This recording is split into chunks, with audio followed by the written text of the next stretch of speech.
तुम्हा सर्वांचं माझ्या यूट्यूब चॅनलमध्ये पुन्हा एकदा स्वागत आहे. तर आजच्या व्हिडिओमध्ये आपण इयत्ता 6वी चा जो मराठी विषय आहे इंग्लिश मीडियमसाठी, ओके. तर त्याच्यामध्ये पाठ क्रमांक 7 आहे आजोबांचा 3 पुडांचा डबा. तर हा पाठ आपण या व्हिडिओमध्ये समजावून घेणार आहोत. त्याच्या ज्या लेखिका आहेत त्या आहेत अदिती देवधर, ज्यांचा जन्म आहे 1980चा. तर पहिल्यांदा त्यांच्याबद्दलची जी माहिती आहे ती आधी आपण माहिती करून घेऊया. प्रसिद्ध लेखिका. जीवित नदी ही जी संस्था आहे त्या संस्थेच्या संस्थापक सदस्य आहेत. लोकसहभागातून नदी संवर्धन म्हणजे लोक एकत्र येऊन नदीची जी स्वच्छता आहे किंवा तिचं जे संरक्षण आहे ते करण्याचं काम ही जीवित नदी जी संस्था आहे ती करते. 2016 साली ब्राऊन लीफ फोरम सुरू करण्यात आला. आपल्या देशातील एकही वाळलेले पान जाळले जाऊ नये या ध्येयाने हा गट काम करतो. मुले कल्पनाशक्तीचा वापर करून आपल्या पर्यावरणातील समस्यांवर कसा तोडगा काढतात यावर आधारित त्यांची stories that solve the problems म्हणजे कथा की ज्या काय करतात, समस्या सोडवतात, प्रॉब्लेम सॉल्व करतात, अशा आशयाची पुस्तके प्रसिद्ध आहेत. हा पाठ चिकू पिकू जानेवारी 2024 या मासिकामधनं घेण्यात आलेला आहे.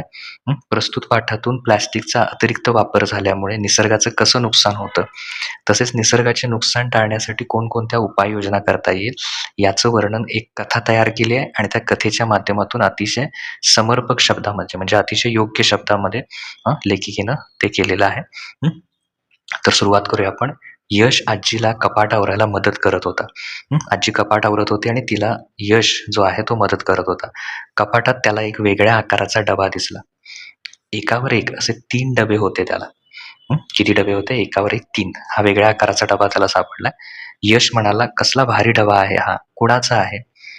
तर आजी काय सांगते, तुझ्या आजोबांचा कामावर न्यायचा डबा होता तो. 40 वर्ष त्यांनी हाच डबा वापरला.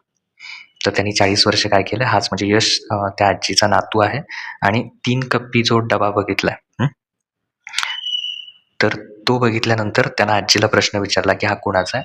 तर आजी काय म्हणते की आजोबांचा कामावर न्यायचा डबा होता तो. 40 वर्ष त्यांनी हाच डबा वापरला. आता 40 वर्ष म्हटल्यावर त्या नातवाला एकदम आश्चर्य वाटलं. तो म्हणतो 40 वर्ष? बापरे! मी तर प्रत्येक वर्षी नवा डबा घेतो. असं उत्तर तो देतोय. यश म्हणाला. म्हणजे त्यानं उत्तर दिलं की आजोबांनी एकच डबा 40 वर्ष वापरला. इथे मी तर प्रत्येक वर्षी नवीन डबा घेतोय. तर का तुझ्या मागच्या वर्षीच्या डब्याला काय बरं झालं होतं? तर आजीनं विचारलं, का तू मागच्या वर्षीचा डबा का बदललास? तो प्लास्टिकचा होता. त्याचं झाकण जे आहे ते सैल झालं. म्हणजे ते आता व्यवस्थित बसत नाही.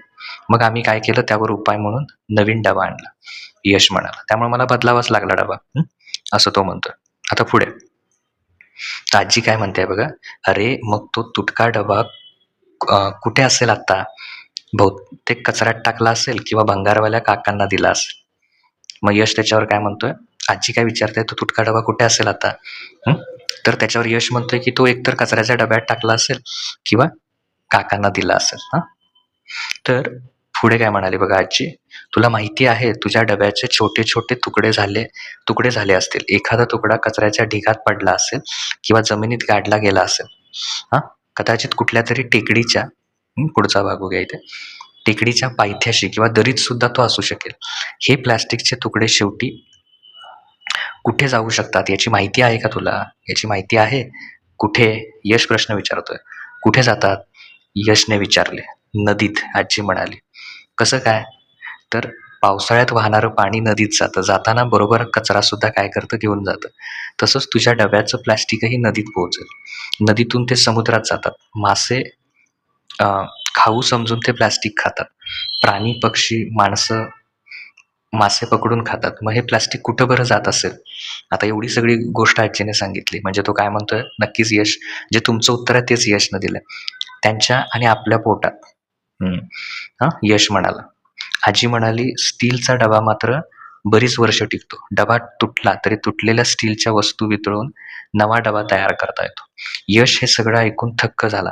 म्हणजे त्याला खूप आश्चर्य वाटलं आणि म्हणाला, म्हणजे प्लास्टिक माती, नदी, मासे, प्राणी, पक्षी यांच्या आणि आपल्या सुद्धा पोटात जातं? असं तो प्रश्नार्थी विचारतो. तर आजी म्हणते, हो रे. आजी म्हणाली, थोडा विचार करून यश म्हणाला. म्हणजे हे सगळं कळाल्यावर यश म्हणतो, "आजोबांचा हा डबा मी वापरू का शाळेसाठी?" तर आजी काय म्हणते, "हो, वापर की." आजी म्हणाली, हो, वापर की तू." यशने मनात पक्के ठरवले, की यापुढे प्लास्टिकचा डबा कधीच वापरायचा नाही. प्लास्टिकचा डबा काय करायचा नाही, कधीही वापरायचा नाही. आता थक्क होणे म्हणजे आश्चर्यचकित होणे. खूप आश्चर्य वाटणे एखादी गोष्ट. पहिल्यांदाच जेव्हा आपल्याला एखादी गोष्टीची माहिती होते, त्यावेळी आपण थक्क होतो एखादं वेगळं काहीतरी ऐकलं की. तसं पारिभाषिक शब्द आहे दुसऱ्या ह्याच्यातनं आलेला, जसं की इंग्रजीमधून आलाय मराठीमध्ये किंवा आता इथं वापरलाय. फ्लॅप म्हणजे झडप. तर हे या दृष्टीने आहे. आता इथं हा पाठ संपतोय. पुढील व्हिडिओमध्ये त्याची जी प्रश्नोत्तर आहेत, तर ती प्रश्नोत्तर आपण पुढील व्हिडिओमध्ये बघूया. ओके. तुम्हाला हा पाठ कसा वाटला ते कमेंट सेक्शनमध्ये तुम्ही नक्की सांगा.